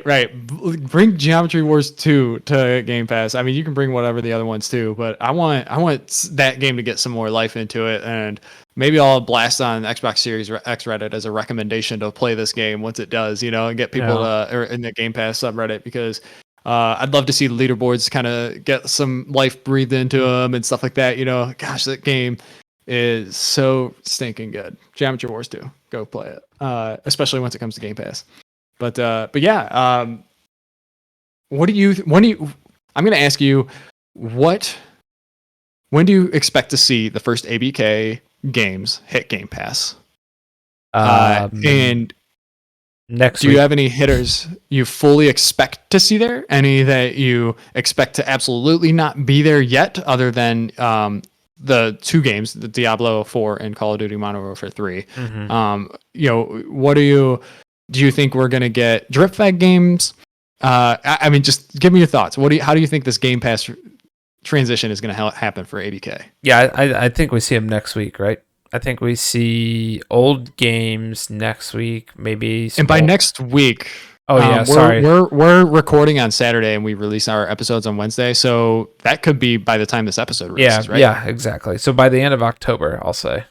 I mean, I don't think they're waiting very long. I think this acquisition took so long that they've been working this, right? They've been working, just like with ZeniMax Bethesda, they've been preparing to drop some stuff on here. What I think is you might get one big name game. I don't know which one I would pick. Maybe some type of partnership with Overwatch or something, but I don't think they come out with anything crazy. Maybe towards Christmas they do. So what I want to get into is kind of talking about the Diablo and Call of Duty a little bit, is that they don't want to drop this stuff all at once, right? Like I get like, oh, hey, we've got Activision now. Let's pump all this stuff in there. This business with Game Pass and like Netflix and other ones is all about new subscribers, retention to a certain point, and year-over-year growth and revenue, right? And so when you buy this massive library of games, of course you're gonna you want to get all these older games on there, but when you're talking about these heavy hitters and these newer releases, you really need to string those out. You don't want to dump and binge a whole season versus show one episode at a time of what you've got, right? Because you need to stay in the conversation, you need to stay in the zeitgeist, you need people coming back. Keeping their subscription is important, but also new subscribers. Like, for example, Diablo. There's plenty of people that want to play Diablo, maybe, or dip their feet in it. They're going to wait till it comes on Game Pass. That gives them a reason to sign up. Then it's like a gym membership, right? They forget to get rid of it, or hopefully they enjoy the rest of the catalog and they keep going. But if you dump all this at once and you've just shot your shot, then that's it.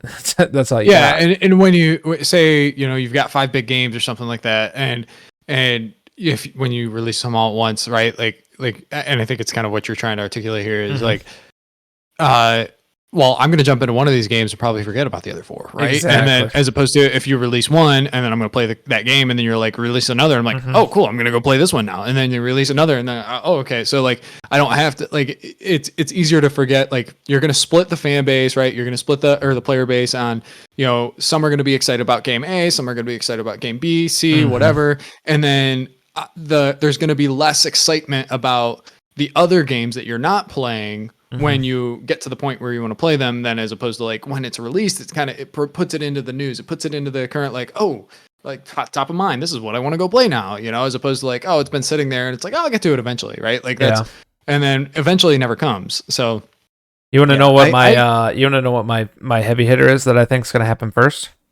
Yes. World of Warcraft console client, Christmas.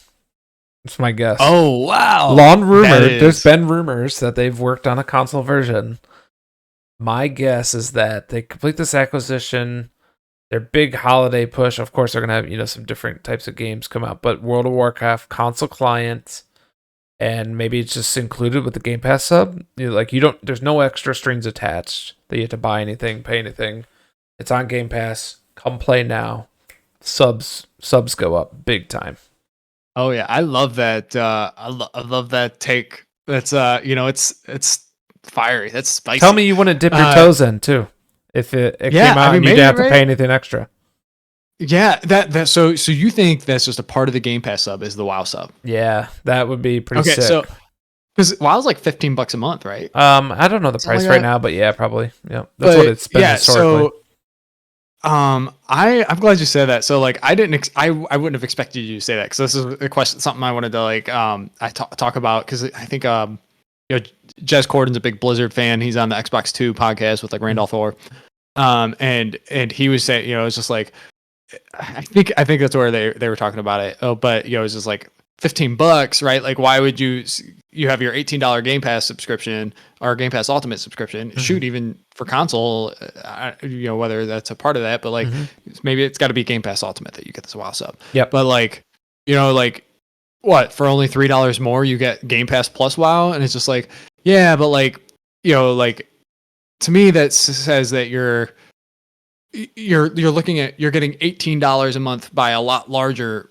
base, right? Like you're hitting users that wouldn't normally be subscribing to WoW anyway. The people that play WoW are already playing. Right. Exactly. Right. And then you're also bringing maybe you have some WoW players that are like, oh, well, I might as well try some of this other stuff out, right? And like now you're maybe why wouldn't I just subscribe to Game Pass? Yeah, let me drop this WoW sub and just go to Game Pass sub. Boom. Right. More numbers are up. Talk about a tricky way to convert all your WoW subs to Game Pass subs. Right. They've already done it with Game Pass Core, and now you do that with something like WoW, throw a WoW subscription in there, and it's just like, oh, all of a sudden, it's like, wait, Game Pass has what, 80 million subscribers? Or what do you like? I mean, you can get some pretty insane growth numbers. I feel like, maybe a little artificially, but like it's certainly like a way to do it, a great way to grow what your focus is in Game Pass. I think so, yeah. And then it also makes it a little easy to increase the price if you want to do that too, which I don't like the thought of that. But whatever, we're good for a few more years. So, but yeah, that's crazy. I'm curious to see what they do with the WoW. I could see it going either way though. I could see them keeping it 15. Like you got to pay your WoW subscription. Maybe you get a discount. Maybe you get some kind of perks through Game Pass. But I also would not be shocked to see WoW subscription just become a part of Game Pass, right? Right. Yeah, that's wild. That to have a WoW client by the end of the year. I think they've been working on it, man. Yeah. Yeah, that to me is more shocking than the including the subscription. Yeah. I didn't expect, right? Like WoW's been out for what, 25 years and it's never seen the console. So to just be like that would be such a huge win for Xbox as a brand, right? Like, Xbox is seen like, oh, they ruined Starfield. Oh, they ruined for whatever. Somehow they ruined Bethesda because Starfield is whatever. And somehow they ruined, they've ruined all these devs. They've ruined all these companies. They can't put out games. And it's just like, oh, like the moment Activision comes to Xbox, all of a sudden we're finally getting WoW on Xbox. Like that would be a huge win for them. I think. Publicity wise, marketing wise. Yeah. reputation. Yeah, I don't know if I think it's gonna happen, but I like that. I like that take a lot. You got anything you're predicting?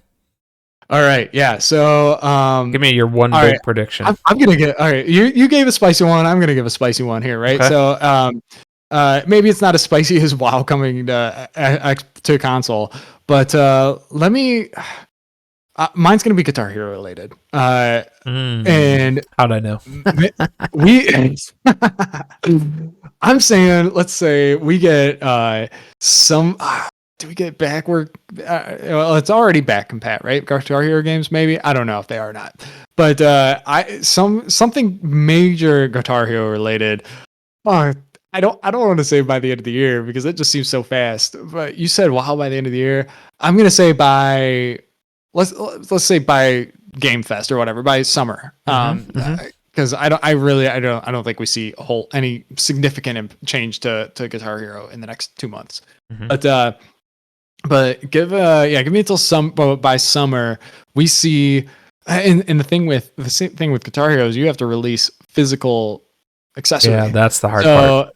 So can I say end of next year? That's a fair guess. I think end of next year. Yeah, holiday next year, right? Like, because here's what I love about the idea of, like, again, Game Pass. It's like, yeah, you can sell the game, right? You could sell Guitar Hero, but it's like, all right, you can buy the Guitar Hero accessory, and you could just go to your Xbox, plug it in, and you have it on Game Pass. You can play this game, and you brought up an interesting idea for how to grow or how to make Guitar Hero relevant or Rock Band relevant in 2023 or today, and by including it in some kind of Spotify or like some kind of basically AI generated tracks, I would guess, or not the tracks themselves, the music's not generated, but the tracks for the playlist.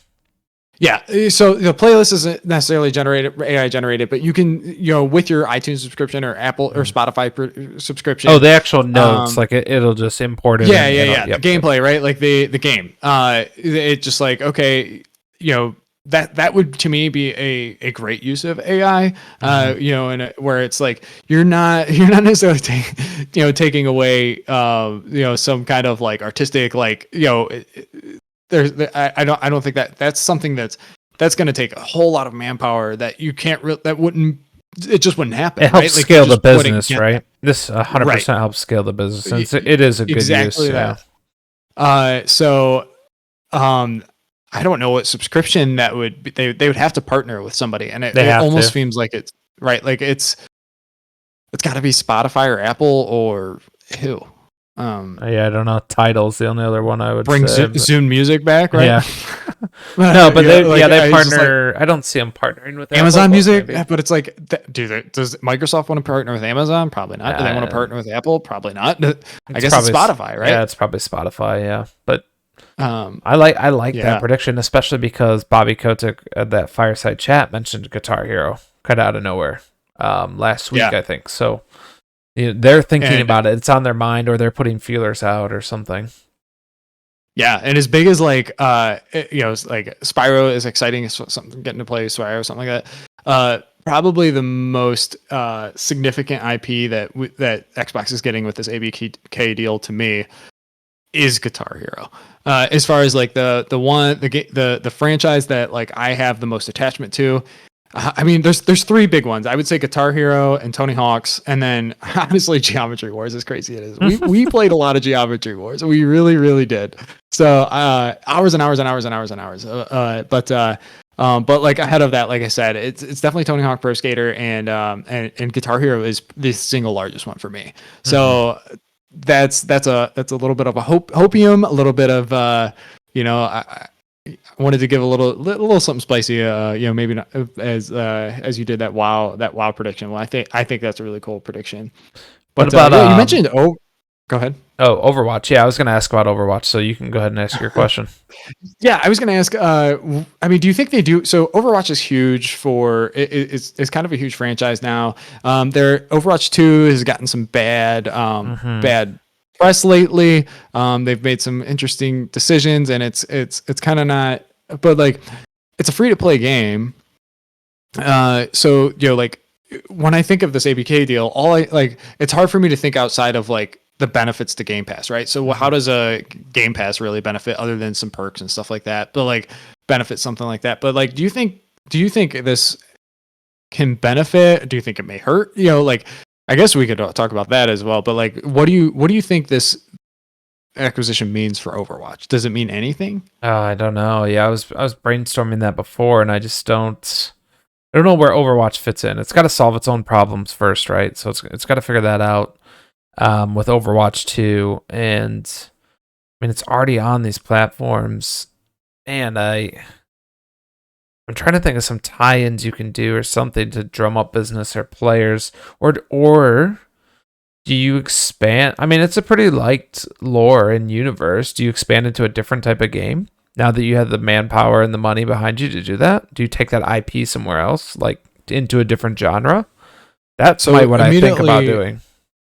Like when you said that, immediately my mind goes into the vein of what League of Legends, Riot.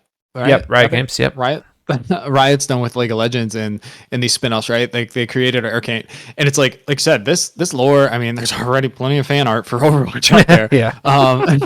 And fanfic or whatever, you know, like that's obviously like that got stuff right away. But I think before the original game even came out. But yeah. So I think, I mean, if there's any IP out there that's prime for the treatment Riot's given the League of Legends universe, it's Overwatch, right? Like, I mean, I'm sure there are other ones you can think of, but like this is, I mean, it's got all these characters with like potentially that at glance have this deep background that there's a lot of interest and curiosity of like, okay, like what made this character, what brought them down to this path, and they're so unique, right? Just in the same way like you get with League, and it's also a way to bring people into this universe, this interesting universe that has been created that have no interest in playing this arena shooter. Is that what it's called? Yeah, I think so. Well, it wouldn't be an arena shooter. Yeah. Because I think it's like I in my head it's like a first person, but like a MOBA. So I just said arena, but it's not. I'm totally wrong on that. I'm not versed in the. Comment and let us know how angry you are that we can't name the genre for this game. Yeah, but the Overwatch genre, right? Like you know, it's in the same way that League is like it's widely popular in some ways, but like also very off-putting if you're not into it. It can be. You know, people that don't play MOBAs, like it's a hard thing to get into. You're either in MOBAs or you're not. And if you try to, oftentimes it's just very challenging to get into something like a MOBA. And I would say it's maybe not too far off that with Overwatch. So it'd be cool to really like see, you know, like I think it'd be cool to get these like unique games, give us a show like Arcane. Holy crap. That would be cool. Can I tag on to that? Because you just gave me an amazing idea. What if instead of partnering with like a Netflix or something, what if as part of the Game Pass sub, you're going to get an Overwatch show, an animated show, because Activision Blizzard is known for some of the best cutscenes and CGI in the gaming industry, you know, period.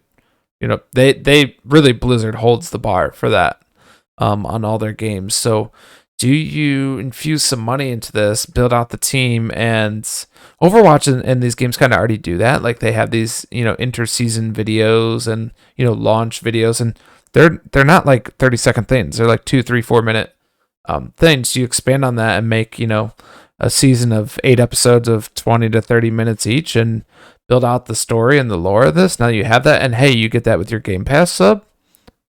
You just opened like a can of worms, I feel like.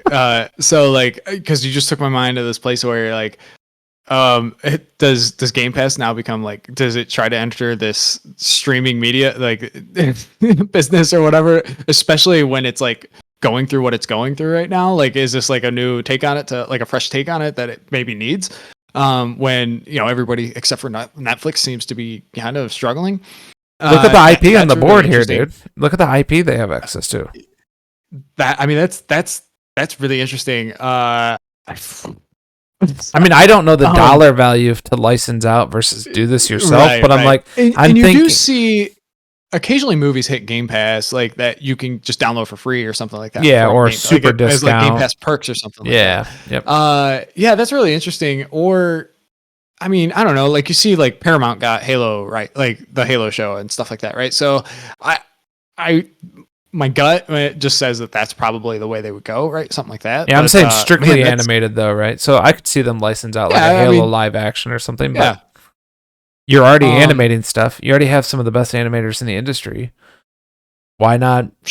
Build out a small little show of, I don't know, Crash Bandicoot or something. Or I just think if you want to get it out to people that are going to watch a show, right? Like, then you're trying to get it to Netflix, you're trying to get it to Prime Video, you're trying to get it to and then they'll probably help. I mean, they would love to supplement that content, right? Cost wise, financially. Yeah, and I don't know, what that looks like contract wise, and how much skin you put in the game from Netflix versus yourself, and or do you just license it to them and let them run?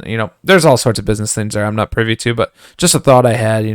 Make some shorts and try it out. Give me a season of Overwatch shorts and make it Game Pass exclusive. I want a full blown season 1 like Arcane. Just give me a full blown show. Good. So I just finished the first episode. Very impressed and looking forward to watching more. So you gotta rip through it. Like it's so good. Like it has me in a universe I had zero interest in. I am just like super invested by this now. Yeah. I'm like, give me more. Like I have no interest in playing League, but now I'm very interested in playing all these other League spinoffs, like Valorant and stuff like that. So I've played some Valorant and but also not just Valorant, but like the single player games that they're coming. Like they have like that. Yep. It's like some crafting team fight tactics as well. Yeah. TFT. So so give me stuff like that. Again, for the Overwatch universe, dive into a character like I don't know, some of these characters, you could create games around like what their abilities are in Overwatch, and it's just kind of like you could probably build a gameplay like some platformer, some kind of like RPG or something, like a smaller RPG or something like that. I don't know. I'd be curious just to dive into the universe and the backstory of those characters. Okay. Yeah. That would be good. What as we start to wrap things up here, what IPs here do you think get the new blood, the cash flow? What new projects do you have in mind? Like, what's your big idea here? So solely based on the Xbox showcase from June, I'm gonna say Hexen. Phil Spencer wore a Hexen shirt for that showcase. So good callback. Like, yeah. So I've never played any Hexen or anything, but I'm like, are you teasing something here, Phil? Or I mean, it may just be like I'm a fan of Activision games, so like that seems like something Phil would do. But he's also known to, he had an Xbox Series S in his back shot, before it was ever announced and stuff like that. So he's known to like Easter eggs. That was a more subtle teaser. Yeah, Easter eggs. There we go. Easter egg teasers, right? So, But there's been some mention around StarCraft, right? Getting something. That was the most requested, I think, or something like that. I think Kodak said like that was the hot topic essentially. Right, and we mentioned Guitar Hero, and so I don't know. This is another prediction, kind of maybe a bold prediction. Let's get some like cross studio, cross publisher, blends in here. Let's have Toys for Bob separated from Call of Duty support or whatever that they absorb. Whatever. If you're taking my idea here, I'm gonna be so upset. All right, let's see what you got. And let's support our banjo bros out there and get a Toys for Bob Banjo Kazooie game. And you know what? Put Toys for Bob, as long as like this is what the studio is passionate about. Put them on a rotation. Give us a banjo game, and then followed by a Spyro game, followed by a Crash Bandicoot game, and then just have them on this rotation. They have 3 incredible 3D platformer IPs that really could be. I mean, maybe one of them becomes iconic, but maybe all 3. You can go into that, and you provide you're providing games for a different player base that maybe that could help grow the Xbox player base. That Xbox is kind of becoming known for, like, for a long time they were known as the place to play first person shooters, right? And they've definitely, or I'd say over the years, become the Western RPG place to play, right? Especially with Bethesda joining the crew, and Obsidian and Exile. So like, potential to grow, right? You have so many studios. Let's give some 3D platformer, like some breath of light, breathe some life into the 3D platformers, and maybe you have something that you might have to release these games on Switch as well. We could, if you're interested, don't say anything about that, but like, does all this stuff just go completely exclusive aside from Call of Duty, obviously, and like some of the stuff like WoW is still a PC, which is still considered console exclusive. So regarding that, it just depends. We know that Kodak asked for a Switch dev kit, the next gen or NG Switch dev kit. That was in the document, so they're thinking about it, right? So some games are going to come out there, and that makes sense. That's a cool idea. That makes a lot of sense to me. To put that money there. You did not take what I thought you were going to take. But yeah, the 3D platformers, they do have a great trio there, and they could really bolster their Game Pass sub count as well if they continue on with these IPs and that 3D platforming. It just rounds out their offering, right? So sure. And Game Pass has a lot of like children's games on there. There's the Paw Patrol, the Pepe the Pig or whatever, and stuff like that. So, and it's like, over years, right, as you're okay, I've got Game Pass and my kid can play these. I mean, that's how I use it. Like my son plays Paw Patrol and stuff like that on there. I mean, these Spyro, Banjo, and Crash, I think, is a perfect like step forward as he gets a little bit older. For him to continue just like feeling like Game Pass, like, for as a business model, like, like grow up, like I played Paw Patrol on Game Pass, I played Peppa the Pig on Game Pass, then I moved into like playing these, Banjo and Spyro and Crash and stuff on Game Pass, and then like it just becomes like, well, of course I have Game Pass. Like, it's like Netflix now, right? Like, of all these streaming services, like some people have this streaming service, everybody has Netflix. Everybody has access to Netflix, right? And Game Pass could be that for the video game subscription service, as I think, we're seeing the industry really moving toward. I mean, pretty quickly as far as things move in such a large industry. Yeah, you know what? You just made me think too. Give me some synergies between Netflix and this, or whatever streaming platform. So I'm playing. I go to the game page for Paw Patrol, and I'm playing the game, or I'm on the game page, and it says, "Oh, also watch the show on yada yada," and you just click it, and it opens the app, opens Netflix, goes right to it, and likewise in Netflix. Oh, you've watched the show. In the bottom it says, "Try the game." And it dumps you over. I think that'd be kind of a cool synergy, just get that crossover. So what I heard you say is Microsoft's next major acquisition is Netflix, right? They're about to spend $200 billion on Netflix. Yeah, I mean, they could if they really wanted to. They got that funny money. Right. So my big idea here, I'm looking at all these IPs and iconic characters and lore on the screen. I'm thinking, it's time that Xbox can have a certified, justifiable Smash clone. Oh, okay. I know they've licensed some characters out before, like the Minecraft guy is licensed out, right, to them, to Nintendo for the Smash, but you got a lot of Overwatch characters. You can get somebody from Sea of Thieves. Yeah. You got several different Elder Scrolls things you can do. You got Chief. Plenty of Warcraft people, Diablo people, StarCraft people, Doom guy.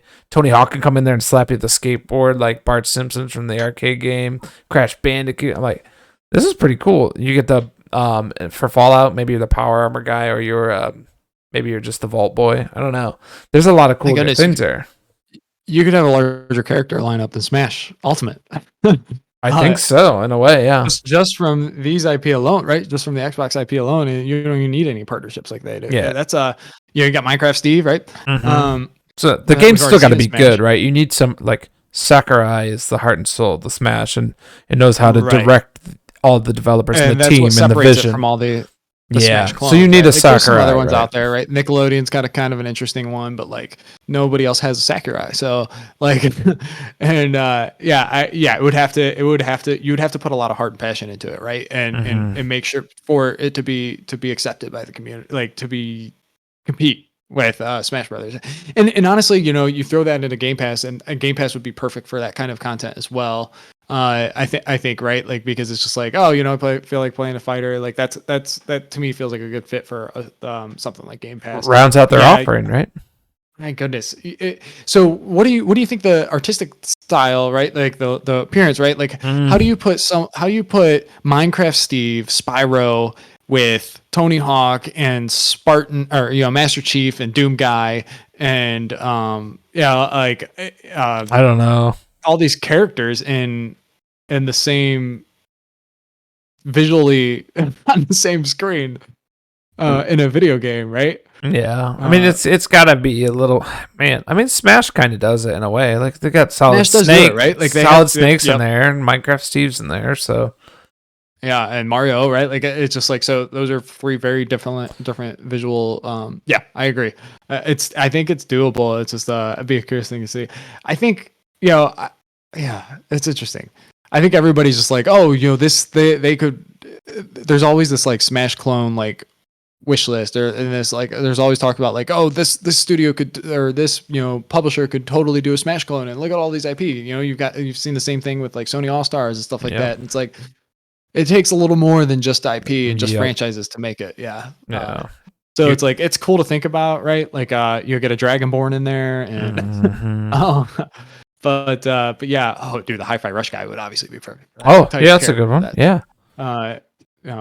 Oh my gosh, there's a lot of they could totally do that type of game. Yeah, dude, it just needs to be good. What's the IT crowd guy that's in the Fable game now? Oh yeah, big old giant. Yeah, we didn't even talk about Fable.